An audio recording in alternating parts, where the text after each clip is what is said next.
Hi friends எல்லாம் காலை வணக்கம். இது உங்களுக்கு கேஎல்கே டுடே. நம்ம பார்க்க போகிறது 11/5/2026 திங்கட்கிழமைக்குள்ள பாக்கியதார லாட்ரி கேசிங் மெத்தட் தான் பார்க்க போகிறோம்.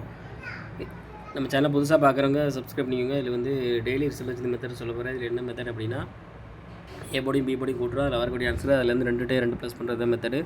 இப்போ 4 2 கூட்டினா 6, 6 கூட 2 கூட்டினா 8, 8 கூட 2 கூட்டினா 10 வரும். கடைசி 0 எடுக்கணும். ஸோ 8 0 கிடச்சிருக்கு. அடுத்த ரிசல்ட் 438. இதில் 8 வந்து சி போர்டில் வந்திருக்கு. அடுத்து 4 3 2 கூட்டினா 7, 7 கூட 2 கூட்டினா 9, 9 கூட 2 கூட்டினா 11, லாஸ்ட் 1 எடுத்துக்கிறோம். ஸோ 9 1 கிடச்சிருக்கு. அடுத்த ரிசல்ட் 123. இதில் 1 வந்து ஏ போர்டில் வந்திருக்கு. அடுத்து 1 2 2 கூட்டினா 3, 3 கூட 2 கூட்டினா 5, 5 கூட 2 கூட்டினா 7. ஸோ 5 7 கிடச்சிருக்கு. அடுத்த ரிசல்ட் 575. இதில் வந்து 5 ஏ போர்டில் சி போர்டில் வந்திருக்கு. 7 வந்து பி போர்டில் வந்திருக்கு. அடுத்து 5 7 2 கூட்டினா 12 வரும். லாஸ்ட் நம்ம 2 எடுத்துக்கிறோம். 2 கூட 2 கூட்டினா 4, 4 கூட 2 கூட்டினா 6. ஸோ 4 6 கிடச்சிருக்கு. நேற்று ரிசல்ட் பார்த்தீங்கன்னா 0 16. இதில் வந்து 6 வந்து சி போர்டில் வந்திருக்கு. இதே மெத்தடில் நீங்கள் என்ன நம்பர் வரும்னு பார்க்கலாம். 0 16 நேற்று ரிசல்ட். இதில் வந்து 0 வந்து ஏ போர்டு, 1 வந்து பி போர்டு. 2 கூட்டினா 1 வரும். 1 கூட 2 கூட்டினா 3, 3 கூட 2 கூட்டினா 5. ஸோ இந்த மெத்தடில் நமக்கு கிடைச்ச நம்பர் பார்த்தீங்கன்னா 3 5 கிடச்சிருக்கு. இது வந்து ஃபஸ்ட் மெத்தட் தான். உங்களுக்கு என்ன மெத்தட் வேணும் மெம்பரை ஜாயின் பண்ணிக்கோங்க. எல்லாம் லிமிட்டாக ப்ளே பண்ணுங்கள் friends. All the best. Thank you.